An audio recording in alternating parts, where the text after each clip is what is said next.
book by Patricia Polacco. It's called The Junkyard Wonders. Let me fix the camera a little bit so you guys can see me. I actually got this book from my local library, and you can actually get this book. It's called The Junkyard Wonders by Patricia Polacco. We read Thank You, Mr. Fokker. We read My Ron Redhead Older Brother, but today we're going to be reading The Junkyard Wonders by Patricia Polacco. So we'll see how interesting this book gets. It was the end of summer. The katydids were still buzzing when I finally summoned up the courage to ask my dad if I could stay with him and my grandma for the school year, instead of going back to California to be with my mom, like always. Your mother would miss you, Trisha, but I will talk to her, Dad said. I had a reason for staying, a good reason. So I think she wants to be with her dad, right? You think?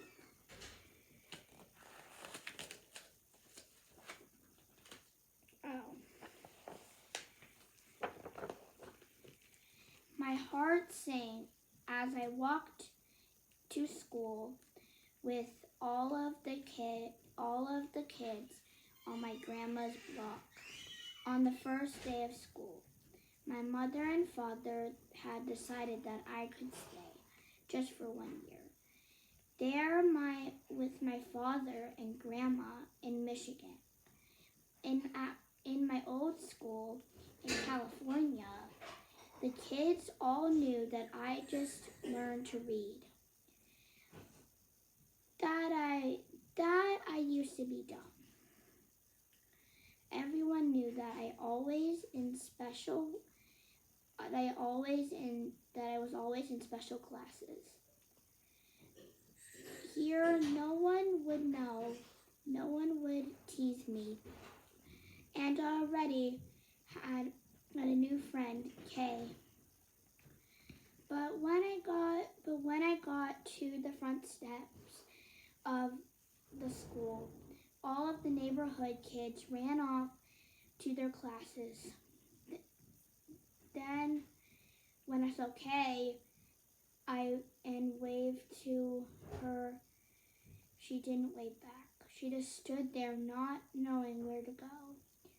And when I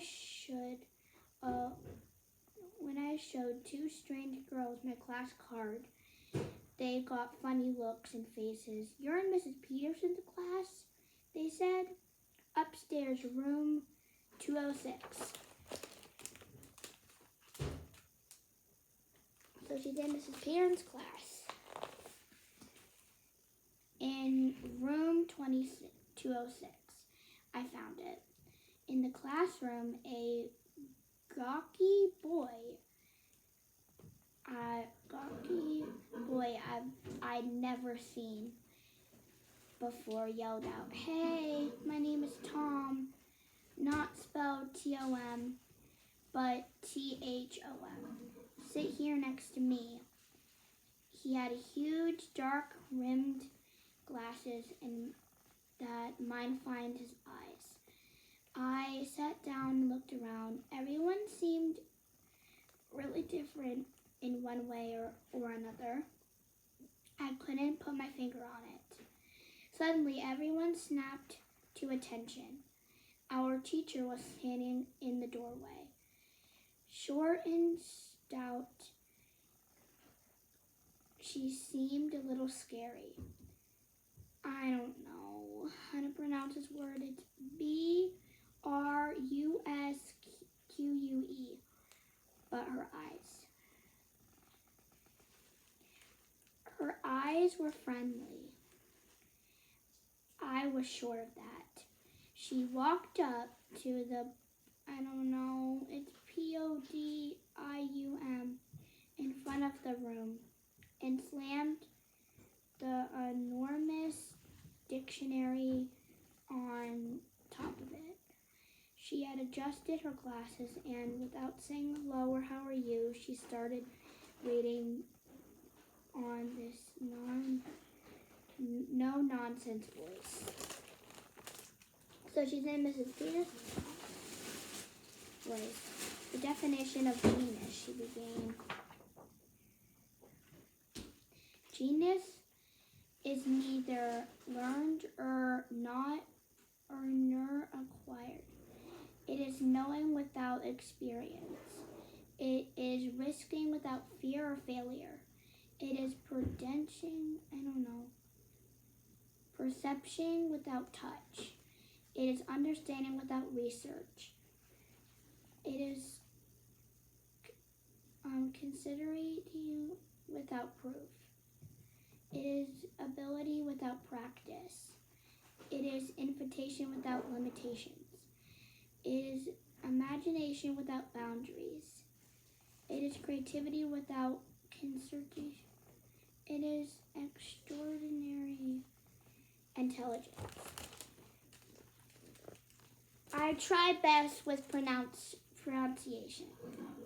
Then she took a deep breath and slammed the book shut so hard. It sounded like a gunshot. Welcome to the junkyard. I'm your teacher, Mrs. Peterson. She started walking around the room, looking at each of us. I want you to all write a definition on the blackboard. Post it on your mirrors.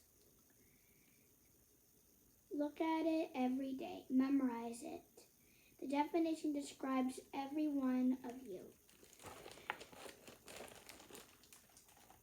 So she did Mrs. Peterson's class.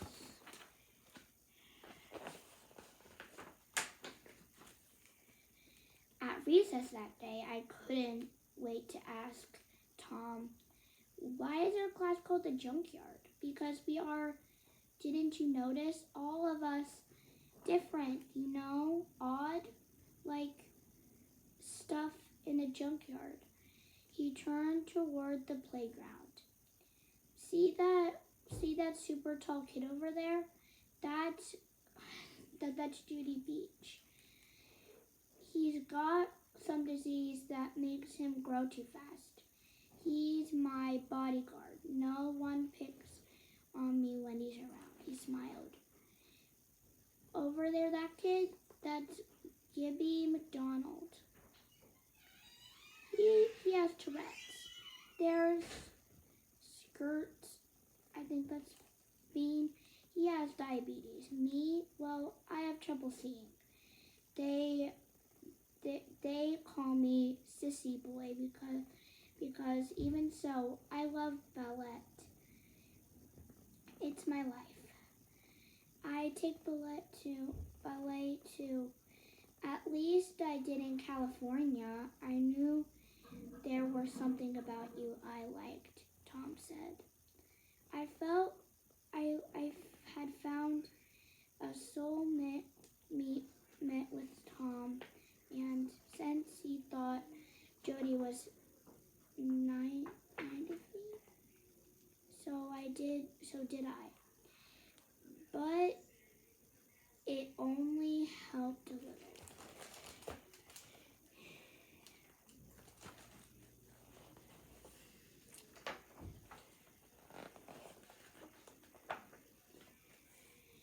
When I got home that night, I told Dad and Grandma about my day. They tried to be brave and not let me know how sad I really was. But just as Dad was tucking me in at bedtime, I finally burst out into tears. Oh, Daddy, I've been put in a special class again. It's called the junkyard. Junkyard? What junkyard? Dad asked. That's what everybody calls our class. Darling, my dad said, you're not a quitter. Stick it out for a mouth. Even if the class doesn't get better, I promise I'll send you back to California.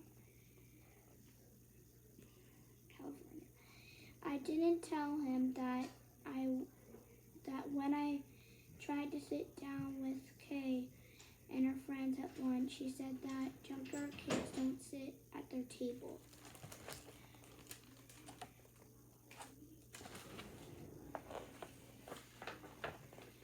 The next day, Mrs. Peterson arrived in class with a basket full of small glass bottles.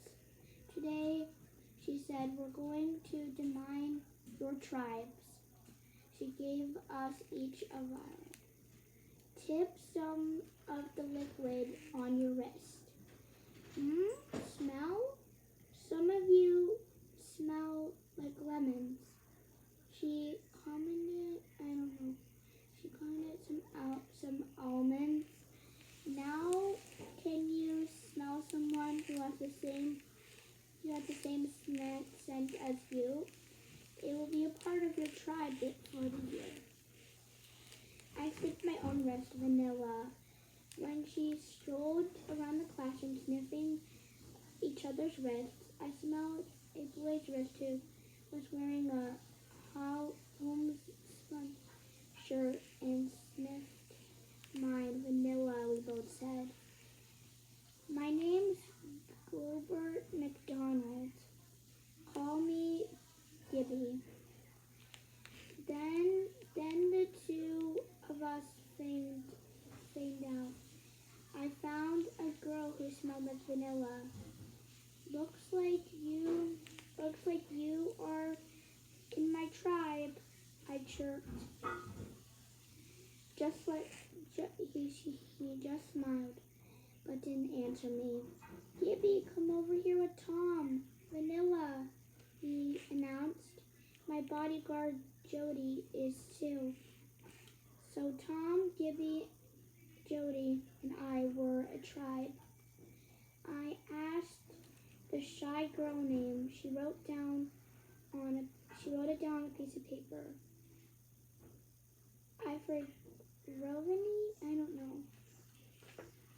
So, Tom told me later that day that she hasn't spoken as long as he had known.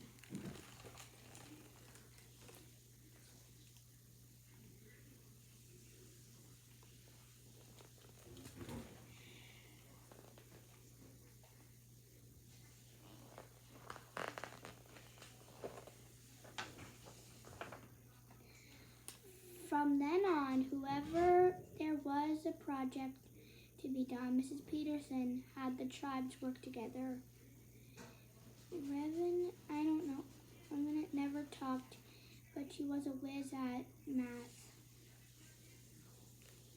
Gibby had tics and shouted for no reason. Sometimes, but his father was a professor of engineering, and Gibby loved to build things. Boy, was he smart. Jody loved reading everything, particularly Brooklyn. He even wrote poems of his own. I don't want to pronounce it. Poems of his own. Tom made all of us laugh. He was so clever. Me, of course, I could draw. So I became the official journal keeper. The borders were filled with my drawings. It wasn't too long before Tom, Jody, Gibby, and I don't know how to pronounce the name, and I were best friends. We did almost everything together. Even after school, we visited Joey, who lived out on a farm east of town.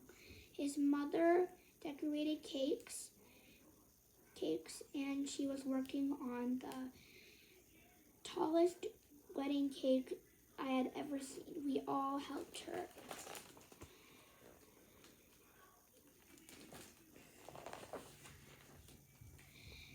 That one night, Gibby's dad set up a telescope in his backfield and invited the whole class over to look. We could even see Saturn with our naked eyes, but with the telescope we could see Saturn's rings. We never did go to Renee's house. She lived in a foster home and didn't think she was too happy there.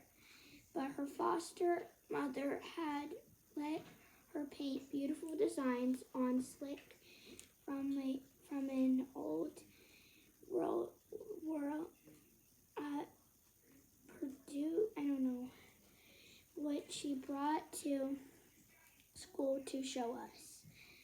My dad arranged for the whole class to go to the neighbor's farm and have a hayride that took us way off into the fields.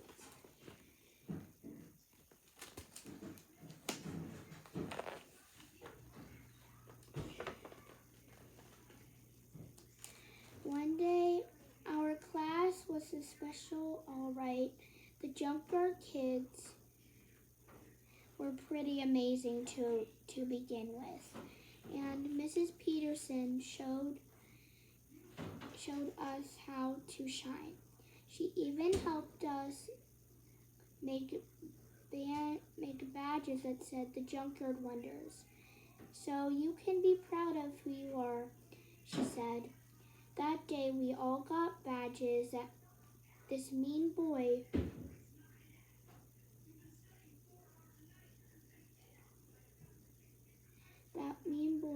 came raining up to us. It has an inappropriate word. I'm not going to read it. It has an appropriate word. Just hold on. I'm going to skip the page where they're being mean. I'm going to skip the page because it has a very offensive word that you do not want to know where it is. So I'm going to skip the page.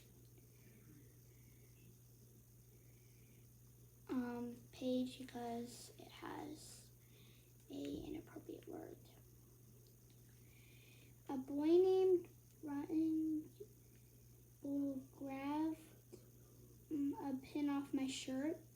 I started to cry, but then Tom and Gibby ran up and my friends.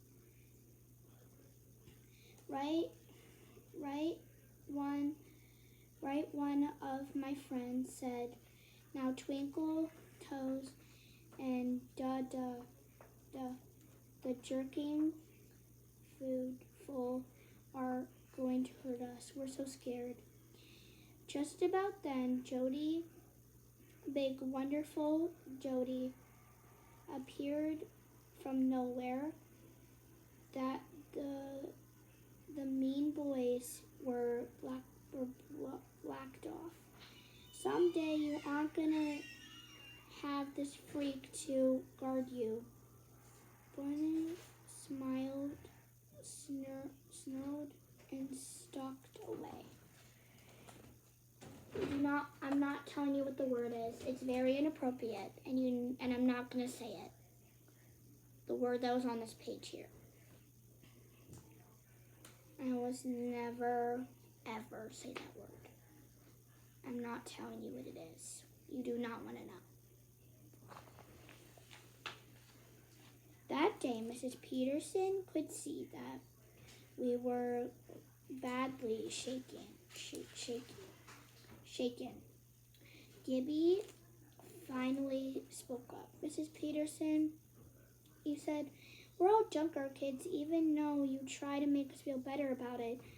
Those throwaways junk, and everyone knows it." "Oh, my dear, that's why you were wrong," she said frustrately. Every one of you is my wonder. Didn't you realize that the junkyard, what a junkyard really is? A place for things that nobody wants," Jody answered.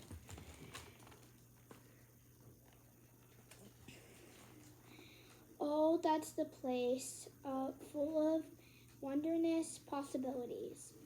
What some see a blend and broken throwaways are actually amazing things wanted to made into something new, something unexpected, something surprising. We all looked puzzled. All right, class, get your coats. We are walking to Melvin Beach junkyard right now. She explained.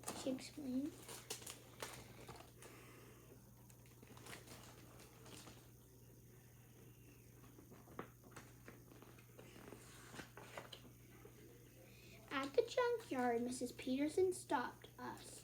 Now form into your tribes. They collect everything that you think should be made into something new. Remember, wonders, here's your chance. Forget what the object was. Imagine what it could be. Each of the tribes set off across the junkyard, collecting wheels, doors, handles, latches. We vanillas hadn't gotten just the right junk, though, until almost the end of our visit, as Jody, I don't know how to pronounce the name, Tom and I were climbing over our last pile of unsorted junk. Gibby called to us. He was standing under a shed roof, looking up. There, hanging from the roof struts, was an old wrecked model airplane.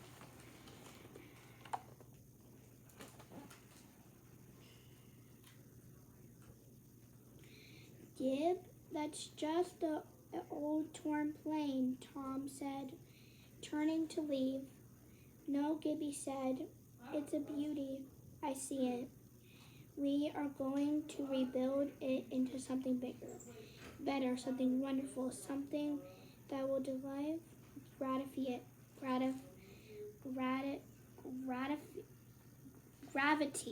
itself. The plane is gonna fly all the way to the moon. There was such wonder in his eyes that we knew we had just what we needed. And I already showed the picture. I'm going to show it to you again. Oh my God. For the next few weeks, during the last hour of our class time, we worked on our new invitations as we hammered and sawed and cut. Mrs. Peterson read to us Great Expectations, David Copperfield, and sometimes poetry. But every day, Mrs. Peterson reminded us some people look at things the way they are and cry. Why? But I don't want you to look at things and see what they could be and ask, why not? Gaby was the boss of our planet project. We removed all of the outer skin, built a new goddess struts, and repaired a lot of the skeleton. I don't know how to pronounce the name. Replaced the old skin with the silk. Finally, we painted to the rebuilt plane and low resistance. I don't know say the word, but would it fly?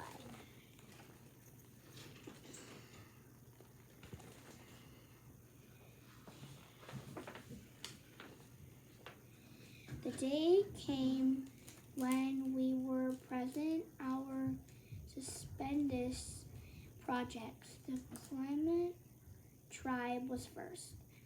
They unveiled and tangled substructure of Howell tribe tubes. Well, Mrs. Peterson, after Clement, what's your invention? A violin. I don't know how to pronounce the word. The Clements called out. They took 3 people to play it. Fabulous. The almonds made the hanging wall maze full of leaves from us and counterweights.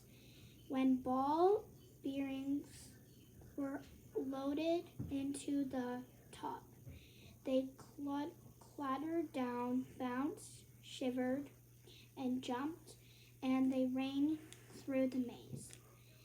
Suspended.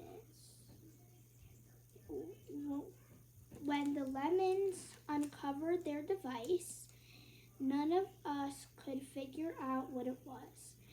This is particular moment. Dallas gave us the invitation a shove. It leaned way forward, ringing bells, bullied. Oh no, it's not bullied. It's pulling at strings and twisting back and forth. We must have watched that thing for 15 minutes. It just did not stop. When it was the vanilla's turn, Gaby pulled the covering off.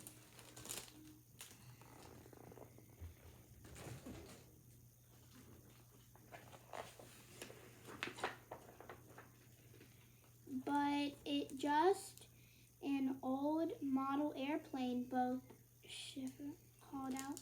Wrong, Gibby shouted back. It's here. This here airplane is gonna contain gravity. This baby is going all the way to the moon. Everyone laughed. Mrs. Peterson spoke up. If Gilbert says it is designed for the moon, I for one believe him. Come on, Gibby. Will that thing fly?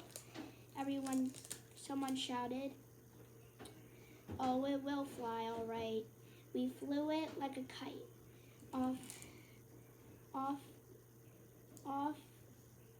of Putman's Hill, Jody trumpeted. It was off a hill for it to fly itself. Though we need a approximate unit. He made a motor. I added, we found the perfect one. It will take the plane right to the sky. The trouble is, it's expensive. That's when the tribe stepped in. All of them. Mrs. Peterson asked the whole class if they'd help raise money for the motor. Everyone cheered. It was unanimous. They would. Do you think they're going to raise money?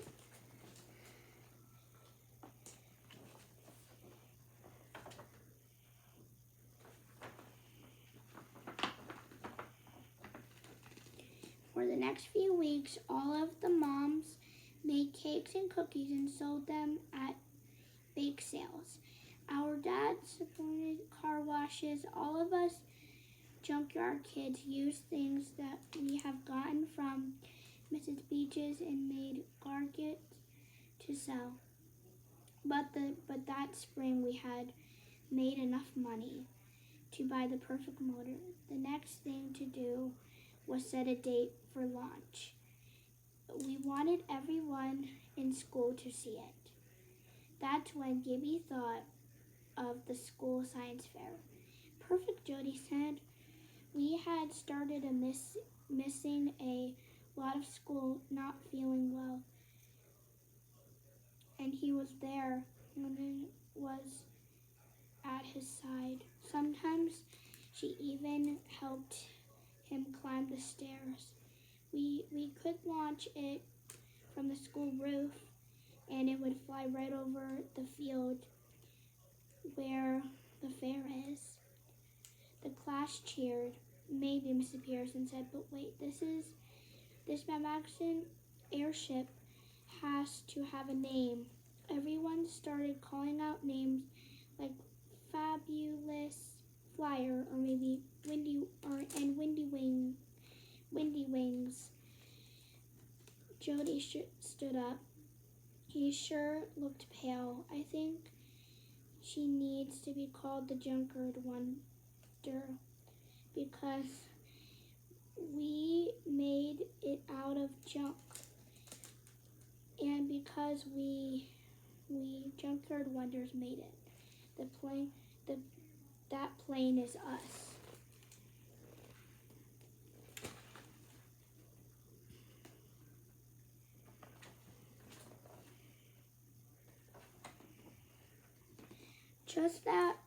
It was just about a week later when Mrs. Peterson was late. She was never late. Her eyes were red, and she looked sad.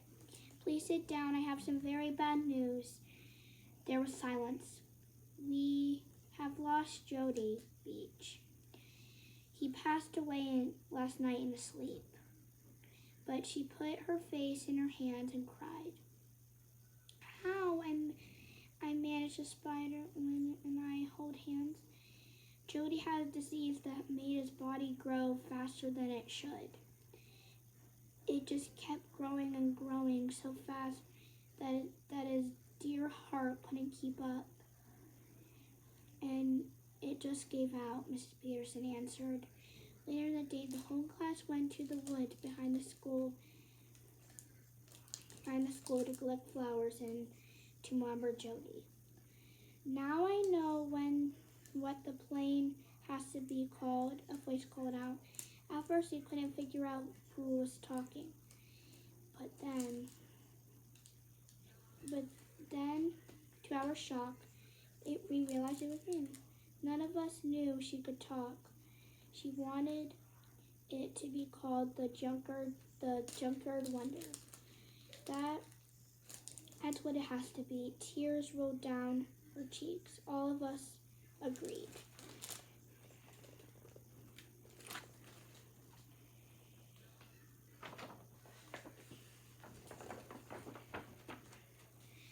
Gibby's dad mounted the meter on the machine and placed it on the table at the back of his workshop. Then, when we saw it, we all gathered around. It was so beautiful. We tried it out more than once from the hill in back of Gibby's house. It seemed to work, but would it work from the roof of the school fair day? It would, and would we even get a chance to try? The stairway to the roof was always locked. Maybe Mrs. Weeks, the janitor, could help us get to the roof. I think we will, Mrs. Peterson said, but it will have to be a secret. The day before the fair, we could hardly contain ourselves. Would newspapers be there? Scientists from nearby university? We huddled together out to the playground, chattering about the plans for the launch. Cheese it. Look who's listening, Tom warned. It was Barnum. He'd heard everything. He leaned into Gaby's face. Your dad wears skirts. Then he sneered. And no one's allowed on the school roof. Got it? No one. And I'm telling the principal about your stupid plans.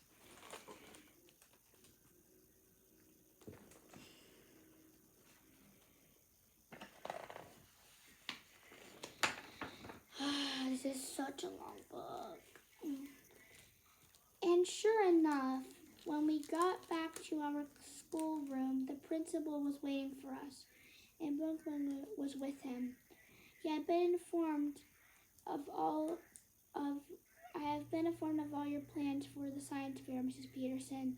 There will be no watching from the school roof and no few drive-in airplanes anywhere on the school grounds. It could be very dangerous. Mr. Weeks will keep your plane in the janitor closet until the end of the school year. The principal turned on his heel and left the room. Mr. Weeks looked very sad and carried the wonder out of the room. Sorry, kids, he said.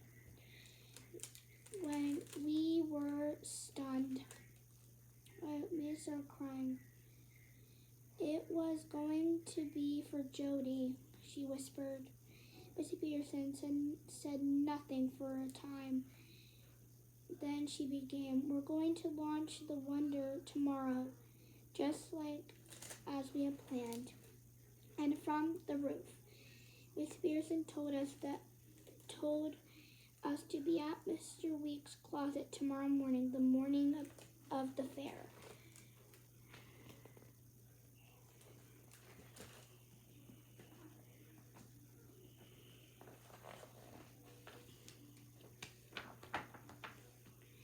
Our secret webbing turned out to be Mr. McDonald, Gaby's dad. If Mr. McDonald stayed with us during the launch, the principal was okay with it. We couldn't believe the good news. Mr. Weeks handed the wonder to Gaby's dad. Let's take her up, he said to us. On the roof, we could see kids pouring onto the field. Look at science applets. I don't know that were being set up. And it pulled gorgeous slick streamers that she had painted out of the bag and let them stay rolled up at the edge of the roof. Then, with Tom's help, Gibby and his dad put the wonder in place. They carefully connected the game into the car battery, then permitted the bump to deliver the fuel from the tin sitting next to it to the engine. Then they pumped the fuel into the plane. We all stood back and watched. Maybe it'll go all the way to Hustling. I expected maybe even the junk. I don't know. Tom said, maybe around the whole world. He whispered. No, Gaby said with a grin. This baby is going all the way to the moon.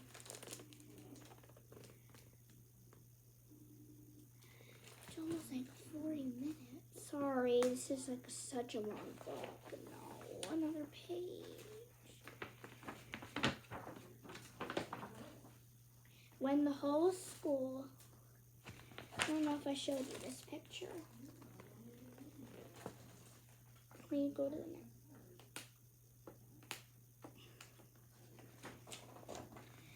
When the whole school assembled on the field, Mrs. Peterson signaled Gaby's dad to begin the countdown to start the game. Mr. McDonald knelt in front of it while Gaby held the plane still, spinning the propeller over and over again. But the beginning didn't catch on. We held our breaths. Pump the intake again, Mr. McDonald said to Gibby. He asked some of the boys to hold on to the wonder, and you have to let it go at just the right moment, or it will bank left or right. Understand? They spun the propeller a few more times, and then, with a loud bang and a roar, the propeller started spinning. Blue smoke puffed out. Someone in the field yelled, and everybody looked up at the roof. It was when Luna unfurled her banners down the side of the building. Almost to speed, Gaby's dad hollered, 10, 9. When he got to 1, Mr. McDonald hollered, let her go!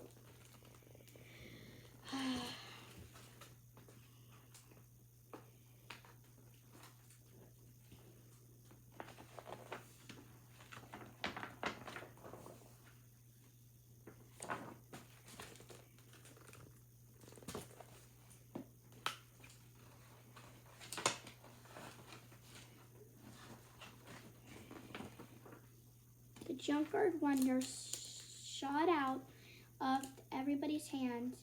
There was the airplane. First, it went over to the field. Then, as suddenly it started, it spittered and seemed to stall. Then the radiant whirred to life again with noise, and it was different. The wonder nose pointed straight up and up, straight toward the sun.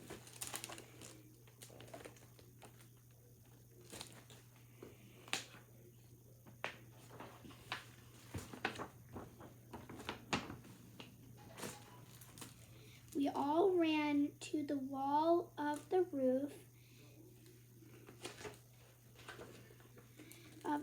and watched breathlessly as it streaked through the cloud cover and appeared above, every skyward, straight into the steepest. We all watched it until it began to speak in the sky. Then we couldn't even see anymore. Even though the science department from the local university was there along with the school board and the newspapers. For all of us, it was only Mrs. Peterson that mattered, and Jody. Tears glistened in Mrs. Peterson's eyes as she watched the wonder climb into the heavens. Like it, I said, Gaby whispered. That baby is going straight up to the moon. Straight to the moon.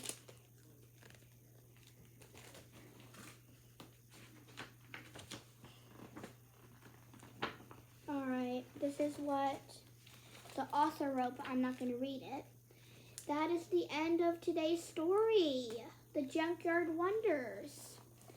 Thank you. I hope you enjoyed today's video and hope you guys enjoy all our videos. Bye!